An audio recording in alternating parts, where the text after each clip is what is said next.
오늘 데살로니가전서 2장 1절로부터 8절까지 말씀 함께 한 절씩 교독하여 공부하도록 하겠습니다. 데살로니가전서 2장 1절로부터 8절까지 다 찾으셨습니까? 형제들아, 우리가 너희 가운데 들어감이 헛되지 않은 줄을 너희가 친히 아나니, 너희 아는 바와 같이 우리가 먼저 빌립보에서 고난과 능욕을 당하였으나 우리 하나님을 힘입어 많은 싸움 중에 하나님의 복음을 너희에게 말하였노라. 우리의 권면은 간사에서나 부정에서 난 것도 아니요 괴계에 있는 것도 아니라 오직 하나님의 옳게 여기심을 입어 복음 전할 부탁을 받았으니, 우리가 이와 같이 말하면 사람을 기쁘게 하려 하며 오직 우리 마음을 감찰하시는 하나님을 기쁘시게 하려 하니라. 너희도 알거니가 우리가 아무 때에도 아첨의 말이나 탐심의 탈을 쓰지 아니한 것을 하나님이 증거하시느니라.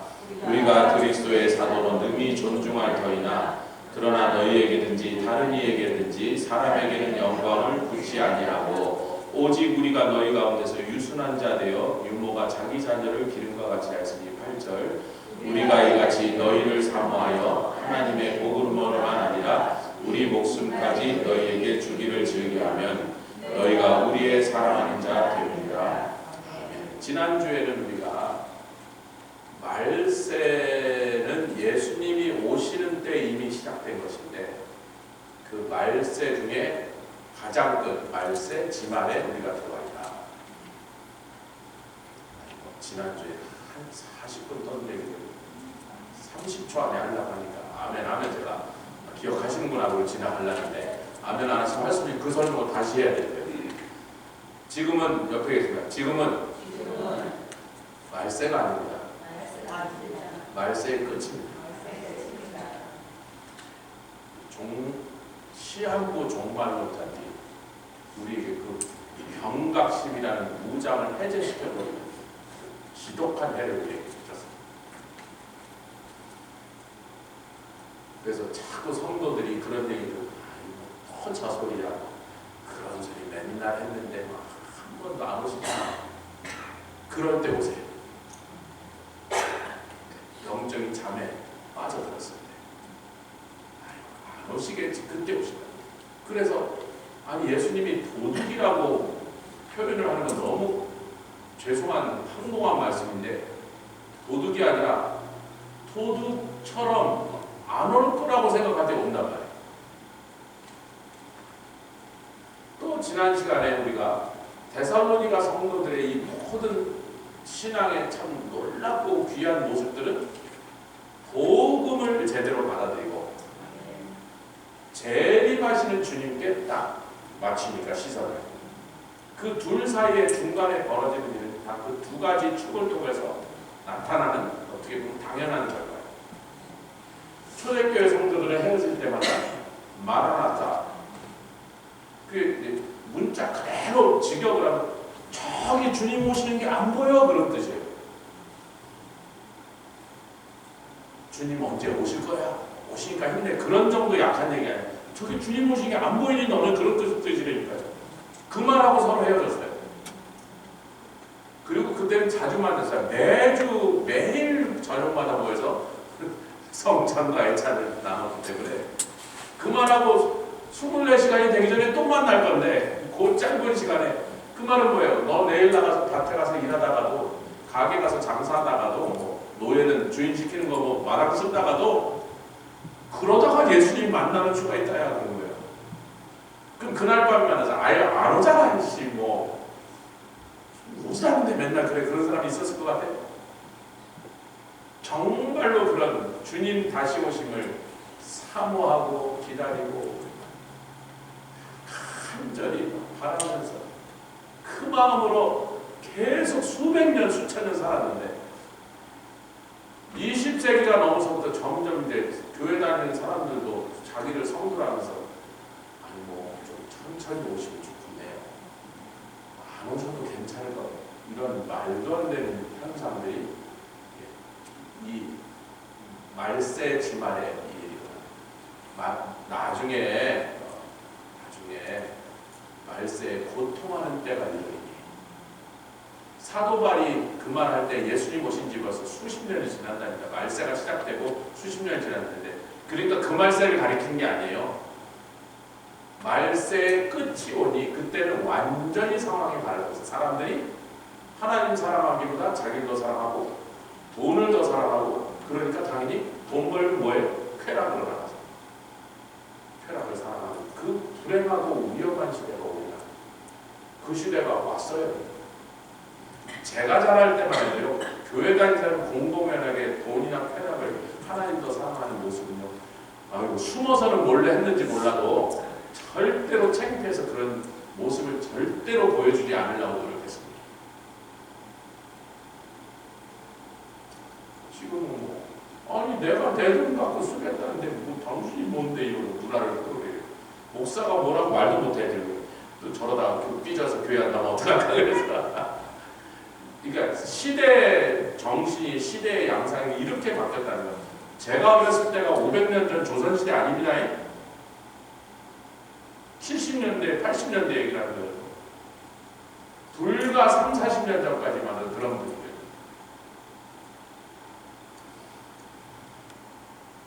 그게 지난 시간에 나눈 말씀. 1장이 데살로니가 1장 9절까지 10절까지가 그렇게 끝내죠. 장래 노하심에서 우리를 건지시는 예수니라. 아멘. 하늘로부터 강림하심을 기다리고 계시니.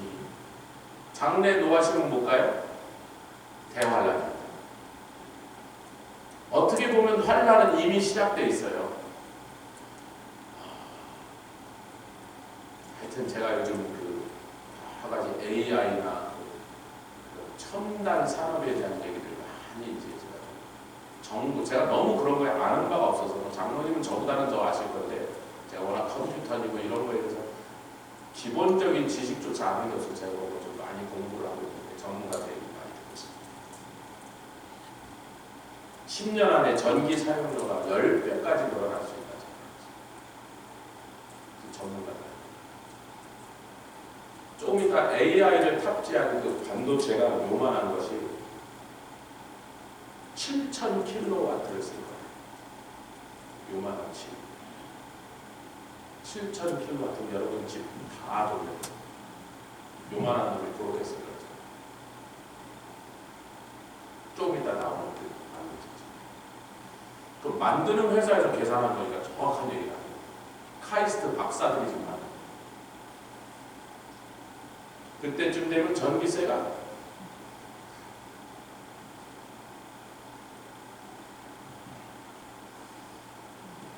세상이 정말 살기 힘든 세상. 그렇다고 누가 AI가 오는 걸 막을 수 있어요? 국가도 못 막고.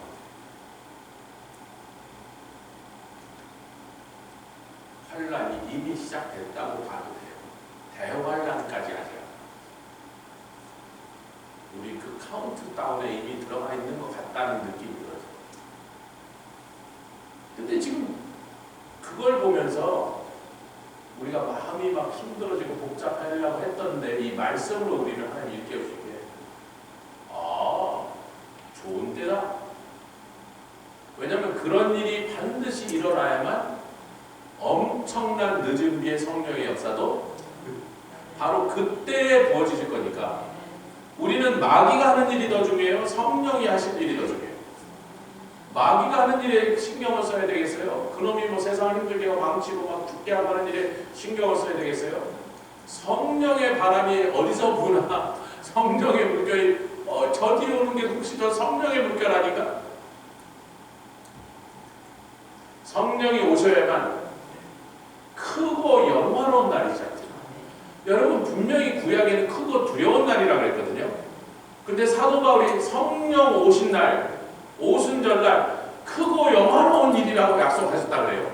아니 분명히 요엘서에는 크고 두려운 일이라고 그랬는데 왜 그러죠? 성령이 오신 게 니네들한테는 두려운 날이지만 우리한테는 영화로운 날이라고 해요. 이제 성령이 다시 한번 온 세상을 진동하는 늦은 비의 역사로 민족과 백성과 온 나라에 성령의 불같은 부흥이 막 홍수처럼 쏟아지는 이 시대를 맞아 우리가 마귀가 무슨 짓 하는데 뭐가 그렇게 신경 쓰겠어? 노하심에서 주의 강림하시길 기다리는데 그분은 노하심에서 대환란에서 우리를 건지시는 주님이시죠. 할렐루야. 그 신앙에 굳게 서 계시길 주의 모죠. 재림 신앙이 지금 제일 중요한 신앙이에요.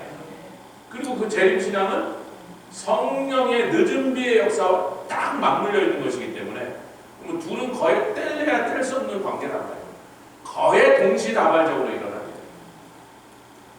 할렐루야.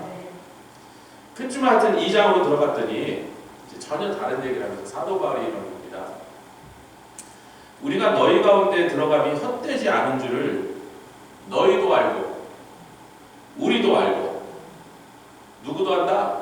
마게도냐 아가야와 모든 믿는 자들 온 세상에 있는 교회가 다 알더라. 데살로니가 사람들이 우상을 숭배하던 사람들 그 도시 사람들은 우상 숭배에 빠져있다는 걸 온 세상에 알고 있었단 말이에요. 근데 너희들이 갑자기 어느 날부터 우상을 막 내다버리고 아니 제가 지난 시간에 우상을 내다버리니까 얘가 제가 뭐 불교 믿는 것도 아닌데 이렇게 얼굴이 뭐 이렇게 민숭민숭하길래 나는 우상이 없다라고 너무 그렇게 쉽게 단정하지 말고 야곱의 집에 너 가서 이방 우상들 버려라 했더니 야곱이 있었단 말이에요. 그 집에 방마다 구석마다 나오더란 말이지. 딸이 들고 나오고 아들이 들고 나오더란 말이에요. 며느리가 들고 나오고 마누라가 들고 나오더란 말이에요. 데살로니가 성도들은 대놓고 우상 숭배를 하는 사람들이에요. 온 세상이 그들을 우상 섬기는 자라고 알고 있었는데 갑자기 어느 날부터 우상을 다 내다버리고 불태워버렸어요. 저것들이 왜 그러지? 좀 전에가 막 맨날 모여서 기도하고 전도하고 예배드리고 난리가 났어. 그래서 온 교회에 데살로니가의 교회가 생겼고 거기 성도들 믿음이 대단하더만. 믿은 지 얼마 안 됐는데도 저렇게 신앙이 성장하더만 하고 소문이 쫙 퍼졌어. 그러니까 너희도 알고 우리 모르고 그 사람들도 알고. 우리가 먼저 빌립보에서 사도행전 16장에 다 나온 사건이죠. 사도행전 16장에 이고니온과 루스드라에 가갖고 빌립보에 가서 간수를 구원하고 또 두아디라 루디아를 자주장사 루디아를 구원하고 또 특별히 그 사건이 됐던 귀신 들린 여종을 고쳐준 사건을 그래갖고 죽도록 맞고 쫓겨난 것을 너희들이 다 보지 않았느냐.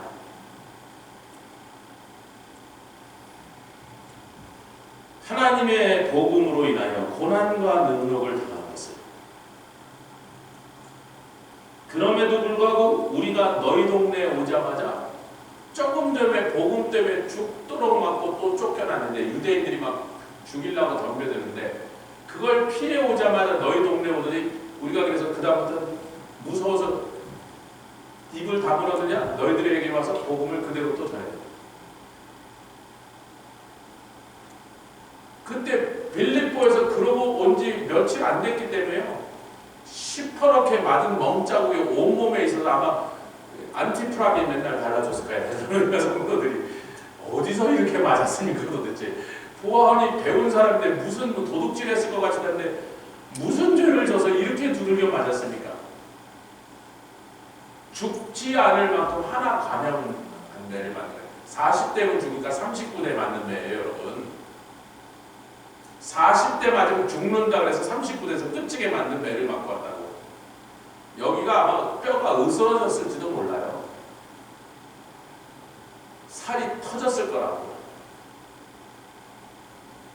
그 얘기를 했겠죠. 우리가 귀신 들린 그 여자애를 막 쫓아가면서 우리를 불쌍히 해서 울사했는데 저걸 고쳐줬다고 우리가 그렇게 될 걸 뻔히 알았지만 내가 도저히 견디지 못하고 그러다가 고쳐줬다가 이 찾아서 해갖고 이렇게 돼갖고 그리고 쫓겨나서 이리 왔다고.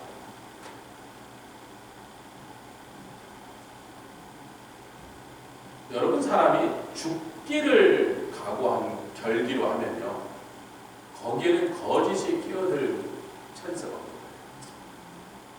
사람이 목숨을 걸고 생명을 걸고 뭘 할 때는요, 그 사람의 그 결기 속이면 누구한테 좀 멋있게 보이려 그딴 게 없는 거예요. 계산이 없는 거예요. 그냥 자기 모든 걸 다 자기 존재 자체를 거기에 걸어버린 거거든요. 죽음을 각오했던 건 존재를 걸어버린 거잖아요. All or nothing. 우리 피츠버그 사람들 뭐 아니면 도 우리 스타일이에요. 피츠버그는 개거 할 이유가 없어요. 우리 다 뭐 아니면 도예요. 예수를 위해 살든지 뭐 세상으로 가든지 둘 중에 하나밖에 없는 게 피츠버그라고. 아멘. 옆에 이제 당신은 뭐를 선택한 것 같으세요? 예수밖에 없잖아. 나머지는 다 어디 가는 거지?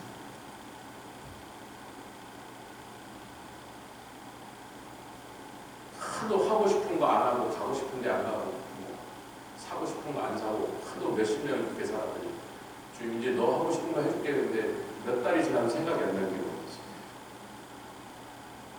하도 오래돼서 그런 지가 하도 오래돼서 진짜 생각이 안 나요. 내다버렸는데 쓰레기통이 아직 있을 것 같지 않고 벌써 다 치워버렸어요. 매립지에 들어가서 예수를 붙잡고 예수님을 따르기 위하여 그분의 사랑이 너무 좋아서 내다버렸어요.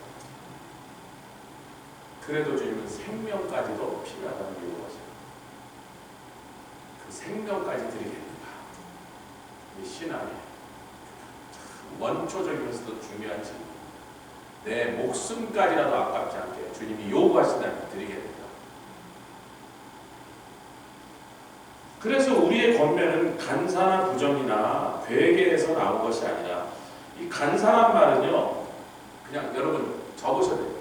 그냥 말 사기쳤다. 왜 한국말은 이렇게 부드럽게 사기를 간사로 좀 부드럽게 왜 사람들 친구들이 아이고 간사한 건 그런 거 그 정도는 서로 하잖아요.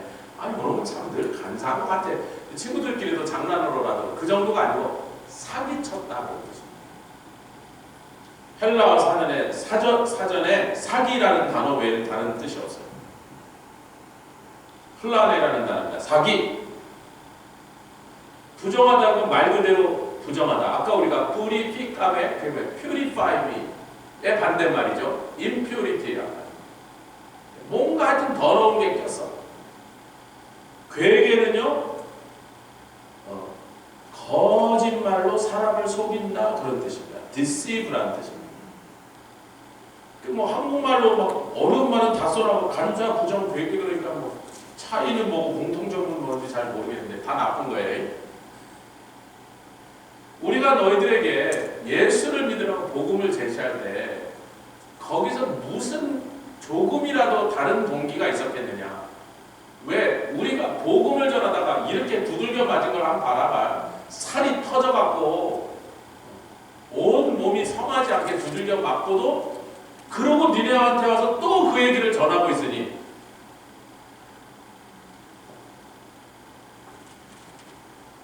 우리의 진정성을 의심할 수 없지 않느냐 지금 그렇게 말한 거예요, 여러분. 2절에 우리가 빌립보에서 어떤 고난을 당하는데 너희도 들었지? 그 다음에 3절에 바로에서 그래서 우리가 하는 권면은 너희들에게 예수 믿으라고 했던 건 그 속에 용어만한 사심도 끼어들 게 없어. 우리가 죽어도 좋으니까 너희들이 이것을 알고 믿고 구원받기를 원해서 한 말이 아니야. 그렇게 말한 거예요. 아멘. 뭐 어려운 얘기 하나도 없어요. 그냥 어려운 단어를 썼을 뿐이지. 그래서 우리가 5절도 그냥 그 내용을 계속하죠. 4절을 잠깐 건너뛰어서 5절 같이 읽겠습니다. 시작. 너희도 알거니와.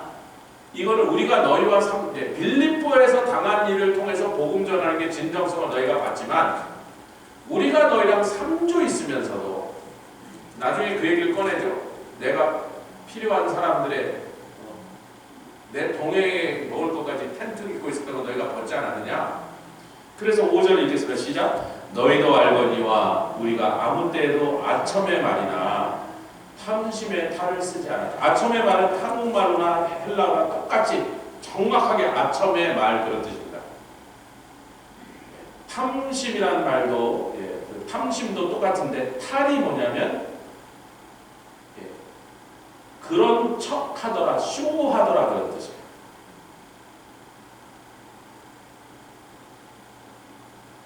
우리가 조금도 너희들에게 아무 대가도 받지 않지 않습니다. 제가 옛날에 모르는 길거리 사람들에게 복음을 전할 때는 그냥 길거리에서 마주쳤을까 뭐 어떤 사람이 10초, 어떤 사람이 1분, 어떤 사람이 1시간 1시간 넘어가면 제가 맥다날로 데려갔어요. 길거리에 계속 서서 1시간, 2시간 얘기할 수는 없어요. 추운데 더운데 뭐 맥다날. 제가 이거 여쭤볼게요. 전도하러 가서 맥다날에서 그 사람 보고 커피 사라고 했겠어요? 제가 내겠어요. 그럼 마음 상상을 했어요. 뭐 몇천 명에게 했는지 기억 안 나는데 다 맥다날에 간 거 아니에요. 자기 좀 평소에 궁금한 게 많으니까 뭐 성경에 대해서 기독교에 대해서 질문을 계속하면 아 이런 얘기 좀 시간이 걸리니까 어디라도 들어가서 합시다. 뭐 화장실도 써야 되고 그러니까. 자기 휙 가면 되고 나는 계속 서 있으니까 화장실도 가야 되잖아요. 근처에 꼭 맥다날 버거킹은 근처에 있어. 화장실 가끔 써야 되니까 갑시다. 맥다날 가서 아무것도 안 시키고 1시간, 2시간 앉아있을 수 있어요? 뭐라도 시켜야 되겠다. 뭐 좀 마시실래요? 뭐 하든 마신다면 제 거랑 하는 사람. 가끔은 이제 제가 아는 사람한테 저들어 제가 아는데 예수를 안 영접한 사람이 가면 기름값을 달라 그랬겠어요. 파킹료를 달라 그랬겠어요. 뭘 받았겠어요? 전부 다 누구 주머니에서 나왔다. 우리가 뭐가 답답해서 그 사람한테 뭘 받으려고? 나중에 뭐 고맙다는 소리를 들으려고?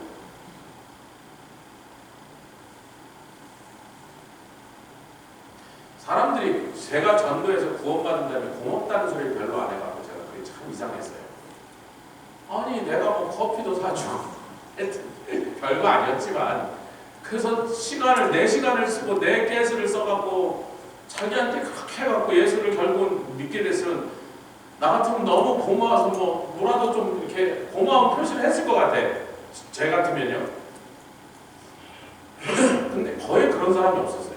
고맙다는 말도 별로 못 들어봤어요. 참 이상하다 생각했는데 자기가 그때는 구원받고 너무 좋아갖고 정신이 없어서 예수님과 사랑에 빠져가고 주님과 교제하느라고 나 같은 거 지금 안중에도 없는 거야. 지금 자기를 예수 믿게 중간에 이렇게 소개해준 사람 중에 여러분 저 중매를 해서 선을 봤는데 온 아가씨가 너무나 이뻐갖고 막 평가갖고 막 그 다음에 어찌어찌 결혼했는데 중매쟁이가 지금 눈에 보여 안 보여? 그 남자가 너무 멋있어갖고 콜라당 반해갖고 지금 그 남자랑 지금 혼담이 오고 가는데 지금 중매재미 아줌마가 지금 눈에 들어와야 안 들어요? 아, 그 제 이해가 갔어. 그랬구나.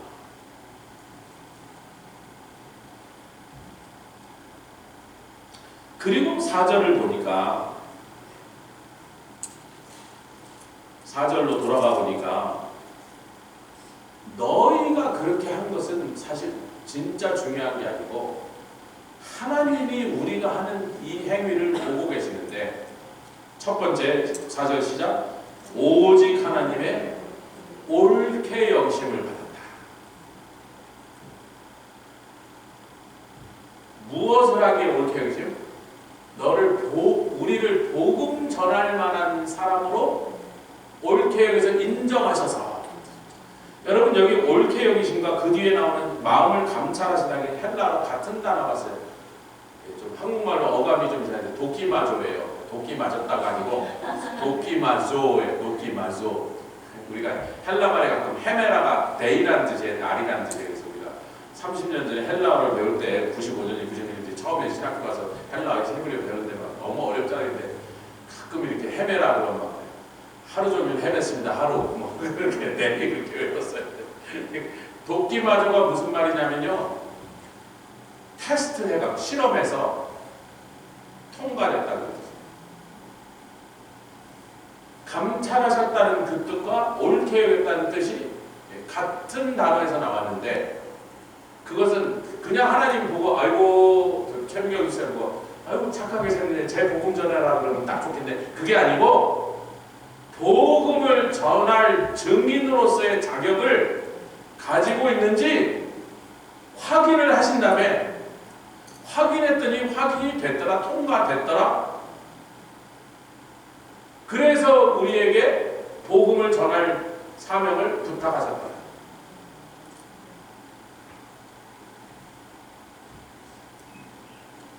우리가 이렇게 말하면 사람을 기쁘게 하니까 우리가 얼마나 대단하고 훌륭해서 너희들에게 우리가 복음 전하는 것이 뭐 그렇게 뭐 멋진 일이라고 말하려고 하는 것이 아니라 마음을 감찰하시는 하나님은 그분이 우리에게 맡긴 대로 이 사람들은 그렇게 할 만해 하고 신뢰하셔서 그걸 맡겼더니 맡기신 그분의 기대에 우리가 부응해서 그분을 실망시키지 않으려고 우리가 노력하는 것이지, 당신들에게 뭐 훌륭한 사람이라고 뭐 고맙다고 그 소리를 들으려고 지금 우리가 이렇게 떠드는 게 아니라 하나님의 기준에 맞추려다 보니까 당신들에게 당연히 당신들이 요구하는 기준을 넘어가 버립니다. 오늘 막 페이스북에 제가 뭐 누군지 모르는 사람도 아는 사람도 한국에 저희도 젊은 시절에 그분 책을 좀 읽었던 누구라 그러면 이름도 너무나 잘 알려진 목사님 얘기가 나왔는데 하필이면 성은 다른데 이름이 영선이야. 그래서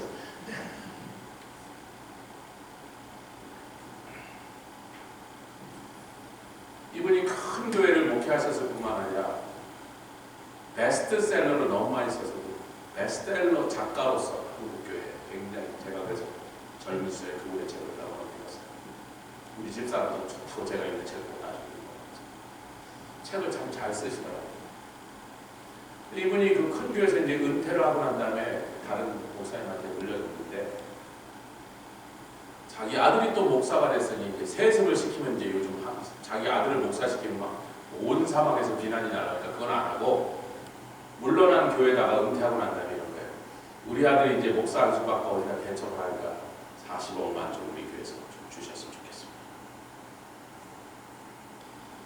근데 그 교회에서 목사님 그 우리 교회 형편에 많지도 않고 그렇게 할 수는 없겠습니다고 거절을 당했는데 이제 그 일이 온 한국에 좀 들고 이렇게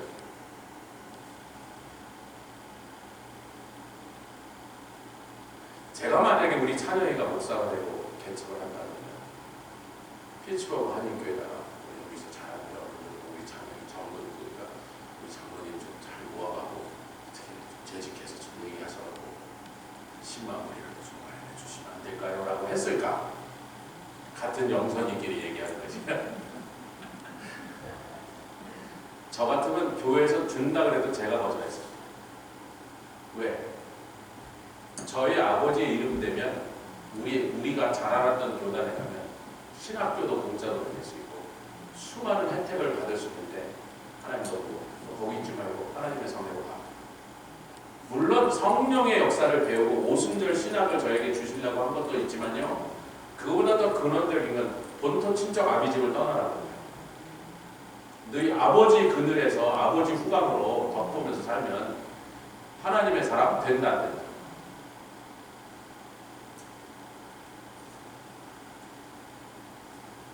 그래서 요즘 우리 자녀애가 그러고요. 옛날에는 하나님 할아버지셨는데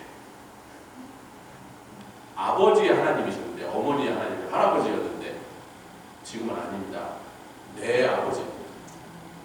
근데 필요한 건 네 아버지한테 가서 받았는데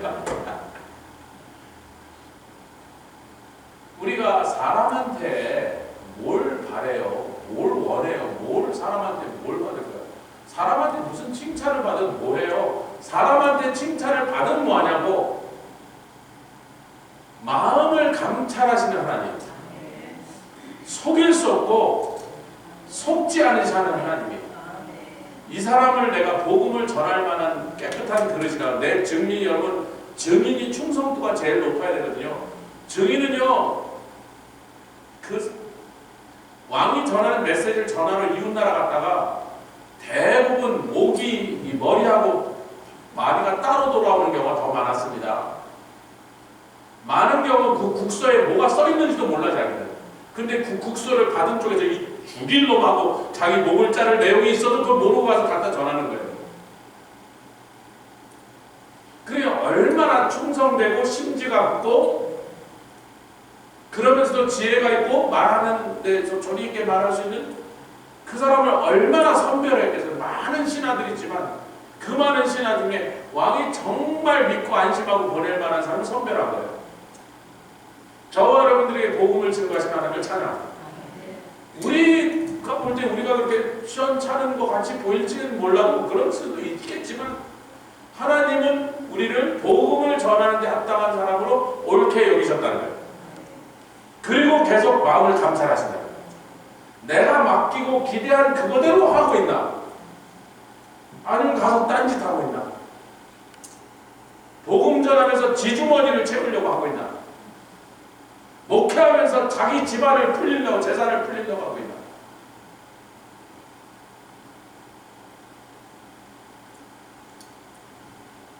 한국의 대통령을 평가하면 뭐 이승만 대통령 막 5등, 6등, 박정희 막 7등, 8등 나오고 전두환 막 10등 나오고 그러는데 요즘은 뭐 좌파들이 막 밀어갖고 막 문재인 이런 놈이 막 2등하고 이재명도 막 3등하고. 근데 여러분 미국도 훌륭한 대통령 별로 훌륭하지 않은데 나쁜 놈들 많이 대통령이 있었는데 뭐 어느 나라나 마찬가지. 왕들도 뭐 미친 놈도 많고 바보도 많고 정신병도 많고. 우리가 어느 공직자, 공적인 직함을 갖고 있는 사람이 은퇴하고 난 다음에 그 직함을 받기 전보다 은퇴했을 때 재산이 서너 배 이상 벌었다면 대통령 월급이 많다고 하지만 몇십억은 아니거든. 아니 몇십억을 4년 동안 했다가 어떻게 몇천억을 만들어? 국회의원 월급은 한 2억쯤 되더라고요. 그 국회의원 4년 한 다음에 어떻게 몇천억을 만드냐면 2억을 한 푼도 안 쓰고 2억을 한 푼도 안 쓰고 4년 모아봐야 8억이에요. 강남에 전셋집도 못 얻어. 근데 우리 노종희 집사 사는 경기도 어디 가도 전세가 6억이래 있어. 세상에 지금 경기도의 전셋집이 6억이래요. 지금 더 올랐을 수도 모르겠어요. 목사가 무슨 짓을 해서 몇백억, 몇십억을, 아니 교회에서 사례를 아무리 많이 줬어도 목사 사례 3억, 5억 준다는 교회는 나 여태까지 못 들어봤어요. 네. 조엘 오스틴은 그 정도 받더라고요. 같은 조씨 아닙니다. 조엘이라고 하니까 조씨라고 오해하지 마세요. 조씨 아니에요? 오씨의 오씨거든요. 우리가 지금 하나님 앞에서 하나님의 불꽃 같은 눈으로 감찰하시는 눈으로 아무것도 그분 눈앞에서 속일 수 없는 그분 앞에 서서, 여러분 목회는 제가 젊은 신학생이나 목사 지망생들 혹은 초년 목사들에게 합니다. 목회는 하나님께 미니스터 하는 거다. 하나님 앞에 섬기는 거예요. 사람을 섬기는 거 아니에요. 사람에게 무슨 칭찬 듣고 인기 좋으려고 설교 그런 소리 들으려고 하는 게 아니에요. 근원적으로 그럼 넌 잘못 선택했다. 사람 앞에 사람을 섬기는 거라서 넌 목사하지 마라 그래서. 그리고 과연 하나님은 우리들을, 목사만 얘기 아니죠. 모든 성도들에게 특히 복음을 증거하는 그릇들이 당신이 처음 맡겼을 때 그 옳게 여겨서 이만하면 하겠다고 그 사람을 믿고 맡겼던 그 기대하시는 것을 계속 이루어 드리면서 가는지를 계속 점검하고 계시다는 놀라운 사실을 저와 여러분들이 잊지 않아야 될 줄 믿습니다. 할렐루야. 그러니 하나님의 기준을 통과한 사람이 사람한테 흠집 잡을 짓을 했겠냔 말이에요. 하나님도 기뻐하시고 계속 사용하시는 쪽이 사람한테 뭐 조금 뭐 이렇게 뒤로 뭐 돈이나 좀 받고 뭐 자기 탐심이나 채우고 그게 가능하겠습니까? 여러분, 그래서 제가 5절과 4절을 거꾸로 읽자는 거예요. 사람 앞에서 흠잡을 짓을 왜 안 했냐면 하나님 앞에 그분의 기준 앞에 합격하려고 몸부림을 치다 보니 사람한테는 그런 거 할 아예 찬스조차 없더라.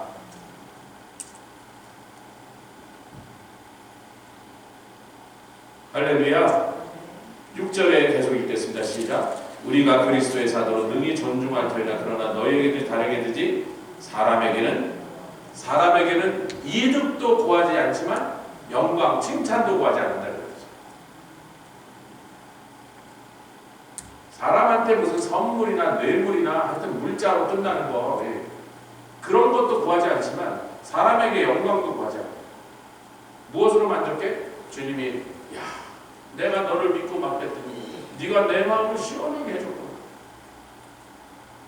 여러분 그리스도인이요 이런저런 실수할 수 있습니다. 살다 보면 어떤 사람이라도 예수님 외에는 성령 충만했다가도 말씀으로 몸부림치고 순종하고 살다가도 어떤 인간이들이 넘어졌는데 다윗도 넘어졌는데 모세도 넘어졌는데 아브라함도 넘어졌는데 뭐 베드로도 넘어졌고 요한도 넘어졌고 바울도 넘어졌고 근데 우리가 나는 한 번도 안 넘어졌는데 그건 참 어휴 그렇게 생각하지 마세요 제발.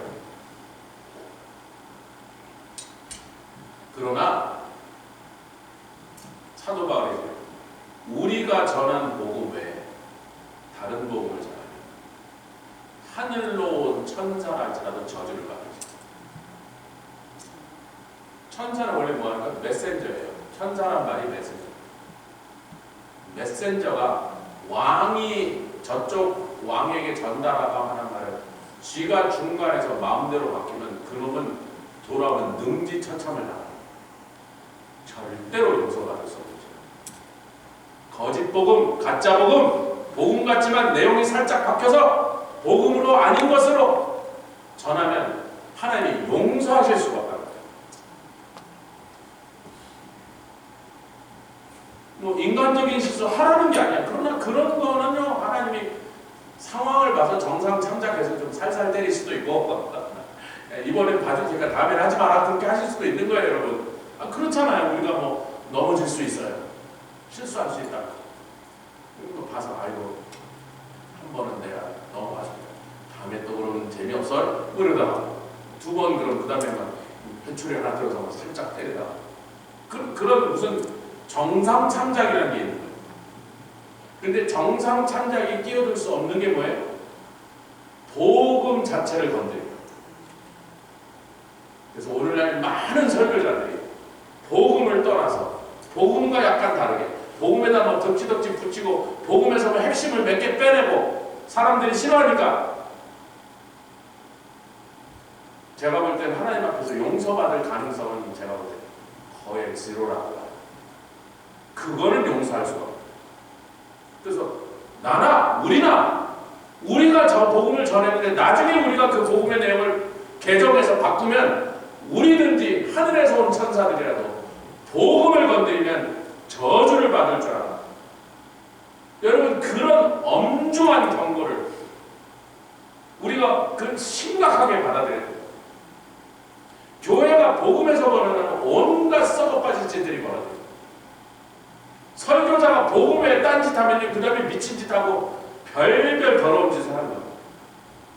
교회든지 성도든지 하나님의 기관이 하나님의 사람이 그 처음부터 하나님 우리를 부르셨던 그 목적에 거룩하고 경건하고 할렐루야 진실되고 그렇게 살려면요 우리 자신이 절대로 이 복음을 끌어안고 거기서 떨어져 나가면 안 돼요. 아멘. 우리 교회가 39년을 버틴 게 물론 수많은 분들의 기도가 있었고 충성과 헌신이 있었고 희생이 있었고 다 맞지만요 그렇게 설명하기에는요 그게 온전한 설명이 아니에요.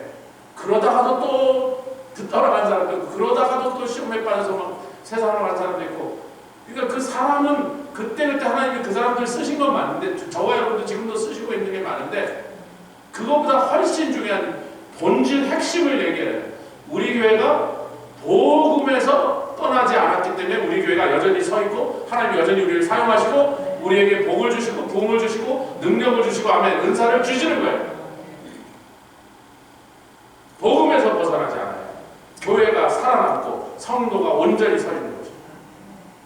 아멘. 우리 젊은이들이 이번 주에도 제가 잔소리나 야단을 치려면 4-5가지가 있었어요. 근데 혀를 깨물고 참아요. 자꾸 젊은 세대한테 이제 나이 많은 우리들이 막 이거 안 하고 저것도 이렇게 하지 말고 이러면 교회가 오기 싫어지는 거예요. 60도 넘었는데 얼마나 참자고. 옛날 같으면 가만 놔두지 않을 일도 많이 있는데, 물론 무슨 대단히 나쁜 짓을 한 건 아니지만 목사가 기대하고 또 제가 가르쳐 놓던 거에 비추어 볼 때 마음에 안 드는 것들이 있고, 그래도 제가 우리 젊은이들에게 소망을 주고 있습니다. 그들이 정말 복음으로 구원받고 복음으로 살려고 몸부림치는 모습이 그 속에 있기 때문에 우리가 어느 날 이 땅을 떠나고 저나 여기나 여기 없어도 여기 복음의 불씨가 계속 타고 있게 됩니다. 그거 하나에 제가 마음이, 다른 건 다 용서할 수 있어요.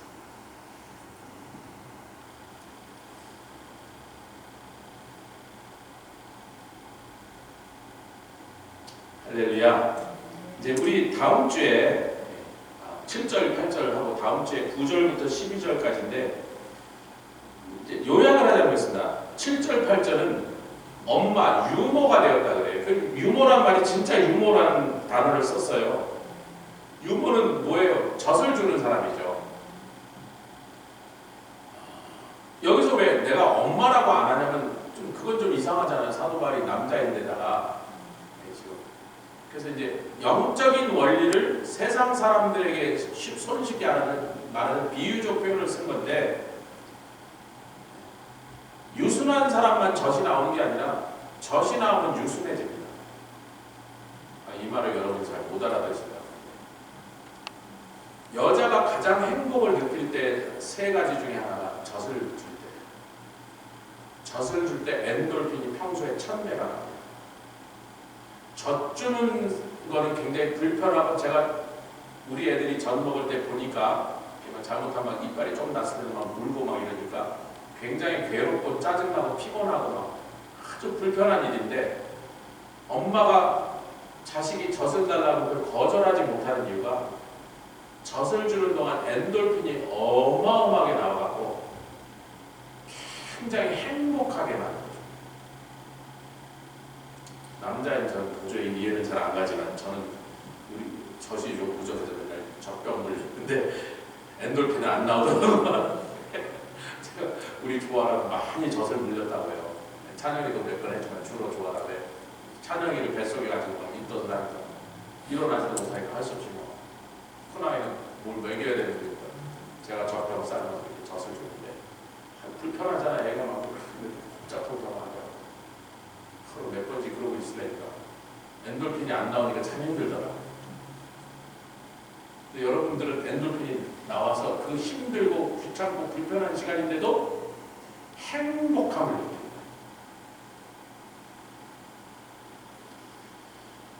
9절부터 12절까지는 아버지처럼 아비가 자녀에게 권하듯이 권면하고 위로하고 경계하듯이 했다. 그래서 그 아버지가 하는 것과 엄마가 하는 게 좀 역할이 다르잖아요. 엄마는 참 사랑해주고 부모 안아주고 다독여주고 젖 먹여주고 씻겨주고 기저귀 갈아주고 그냥 정성으로 사랑으로 돌아도는. 아니 너무 잘하는 얘기 하니까 여성들이 막 고개 숙이고 재미없는 얘기처럼 그렇게 하지 마시고, 저 남자인데 이거 설명하니까. 제가 현대교회가 뭔가 문제인지를요, 전도를 많이 우리 팀들하고 나가서 해보고 알았어요. 제가 전도할 때뿐만 아니라 제 친구들이 알렉스 목사, 오제이 목사를 다 전도를 많이 한 사람이에요. 오제이 목사는 순위 얼바니를 다니는 동안에 500명을 예수님께 인도해서 구원받게 하고, 근데 그게 중요해요. 구원받게 한 500명을 자기가 전도해서 예수님을 영접한 500명을 전부 젖을 위해서.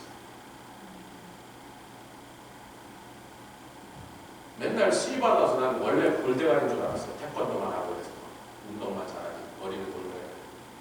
세상에 그 공부 세게 시키기로 유명한 비블리컬 테어리컬 세미나에 가서 전부 스트레이트 A를 하고 3년 동안 스트레이트 대학교 다닐 때는 공부를 하나도 안 했어. 왜 안 했냐면 밤마다 기숙사에 500명을 찾아가면서 젖을 먹였어요. 기도해주고 말씀을 가르쳐주고 호소하는 대로 들어주고 상담.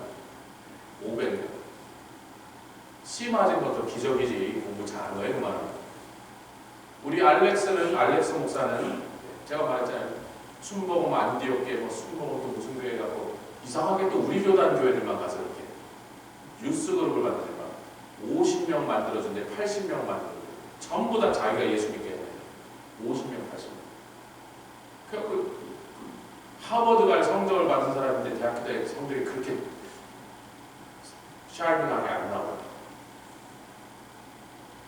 저도 제가 전도에서 구원받은 사람은요, 저희 집에 수없이 데리고 와서 말씀도 가르치고 기도도 하고. 근데 제가 그걸 하려고 그런 게 아니고요.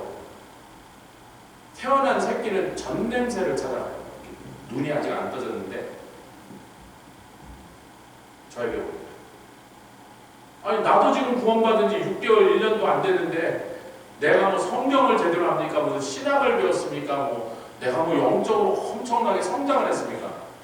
우리 목사님은 이상한 분이라 왜 그런지 신신앙에 빠졌는데 십자가, 구원 이런 얘기 1년 내내 한 번도 안 하시고 회개하라 그런 거 더더더 안 하시고 교회 문턱만으로 구원받았다고 해서 나보고 길거리에서 전도한다고 광신자 되지 말라고 맨날 야단 맞히는 그런 분이 내가 뭐 그분한테 양육을 받았겠어요. 전도한다고 야단을 맞으면서 교회를 다니고 있는데 너 왜 길거리에서 이렇게 광신자처럼 그러고 다니냐고 뭐 이단에 빠진 거 아니야 뭐 이러면서 나도 누구한테 양육을 받은 적이 없어. 지금 그냥 혼자서 은혜 받고 혼자 뒤집어졌는데 아무도 저를 먹일 사람이 없는데 그리고 6개월 1년밖에 안 돼서 성경 한두 번 간신히 뜯는데 영적인 문제를 갖고 나한테 와서 이 사람들이 왜 나한테 왔죠? 조금 전에 얘기했잖아요. 전냄새가 나니까. 여러분 전냄새는 누구한테 나오죠?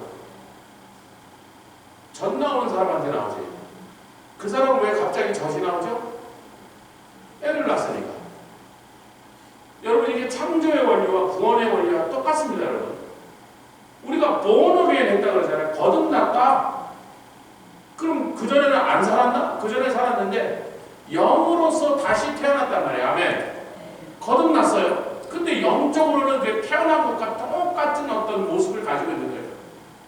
그 태어난 애기는 자기가 이제 구원받아서 하나님 은혜 받고 좋았는데 그 다음에 뭐 젖을 먹어야 되는데 아무도 안 주니까 그러니까 전냄새 나는 사람한테 찾아가는데 제주에 있는 제 친구들이 길거리에 가서 전도했던 제 친구들 전부 그 사람들이 다 전도한 사람한테 찾아와. 근데 현대 교회는요 전도도 아니야. 나가서 그냥 우리 교회 오세요. 우리 목사님 설교 잘해요. 우리 교회를 끌어다놨더니요 그게 전도는 아닌데 인도는 했지만요 우리 노미영 자매가 인도상은 해마다 받아야 돼요. 해마다 네 사람을 끌고 오는데 근데 전도는 안 했어요. 사실 정확하게 말하면. 정확하게 말을 하자면. 근데 여기서 더 문제가 뭐냐? 목사님 저 이 사람 데리고 왔어요. 교회에서 알아서 전매기세요. 업무원사님 구역장이 전매기세요. 구역장이 젖이 안 나와. 왜? 지금 애기를 안 낳았어요. 옛날에 샤니 낳았을 때 젖이 나오셨겠지. 애기를 출산을 했으니까 젖이 나온단 말이에요, 여러분. 그리고 저도 놀랐어요. 저는 한 번 잠들면 어지간하면 뭐 세상에 들도 안 깨는 사람인데 조아라가 태어났는데 그냥 쿵 소리만 나면 집사람과 제가 동시에 벌떡 일어나는 거예요. 온 신경이 애기한테 가 있는 거예요. 부싹 소리만 나면 어이구 뭐 잘못됐다고 그렇게 하고 그건 아빠도 똑같이 그러더라고요.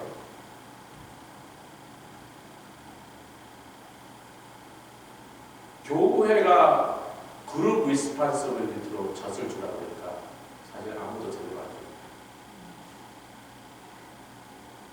내가 확실히 그 사람을 복음을 증거하고 그 사람이 내가 복음을 전할 때 예수를 영접하고 딱 본어게인을 하면 내추럴리 자동으로 그렇게 전한 사람에게 그 사람이 가서 젖달라고 해요. 그게 유모의 역할이에요.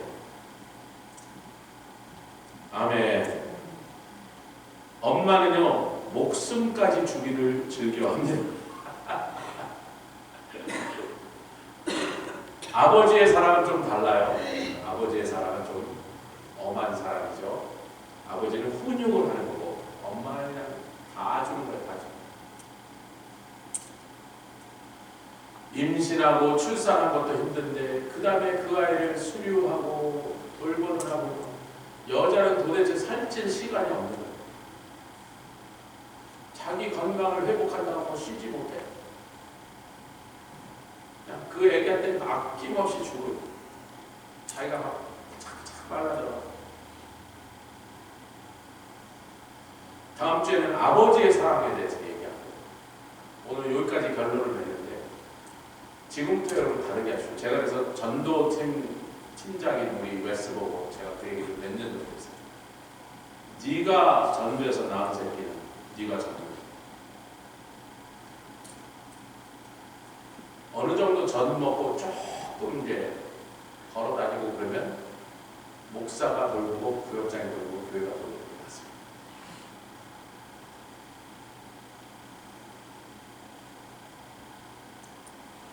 인도하러 나가지 마시고 우리 교회 오라고 자꾸 끌고 오지 마시고 끌고 오지 말라는 게 핵심이 아니라 인도하는 걸 전도로 리플레이스 하지 마세요. 복음을 전하세요. 복음이 너무 어려운데요. 제가 그랬죠. 라이마르트 본케 목사님이 전도 집회 갔다가 구원받은 애가 데이빗이 성령 받겠다고 목사님을 세웠고 성령 받고 돌아가서 그 남아프리카 공항에 어마어마한 부흥을 일으켰는데 그날 예수 처음 믿은 애가 그래서 데이빗아 아니 글쎄 성령은 내가 기도할 때 성령이 임해서 네가 성령의 권능을 받은 건 내가 알겠는데 너는 한 번도 교회를 다닐 때가 성령도 모르는 놈이 뭐라고 설교를 해서 이 부흥을 일으켰냐 말이야 그랬더니 목사님이 그날 전하신 얘기를 그대로 했죠. 그래 그럼 잘했다. 내가 그날 밤 복음 외에는 다른 말을 아무것도 한 적이 없으니 네가 전한 게 내가 전한 걸 그대로 했다면 복음을 전했으니 사람들이 그 복음을 듣고 수만 명이 구원받는 게 너무 당연하네. 복음을 모른단 말이에요 우리가? 내가 복음으로 구원받았는데 복음이 뭔지 모른단 말이에요. 그 복음을 전하는데 무슨 아름다운 수사를 동원하고 지식을 동원하고 무슨 방법을 동원 다 필요 없습니다. 저도 말씀드리죠. 구원받고 3개월에 전도하러 나갔다고요. 뭘 알고 나갔어요. 그냥 소가 뒷걸음지치게 그냥 어떻게 했는지 나도 몰라. 그냥 막 이만저만 떠들다가 복음이 막 어떻게 나왔는지 하여튼 구원받아. 그렇게 처음 구원받은 사람이 우리 정훈 형제입니다. 잊어버리면 몇 년에 한 번씩 헌금을 보내와. 뭐 해마다 보내든지 그럼 정기적으로. 그래도 그게 37년 전 일인데 아직도 고마운지 아이고 참 기특하더라고요. 네, 할렐루야. 제가 올해는 그 사람이 중국 선교를 할 거라고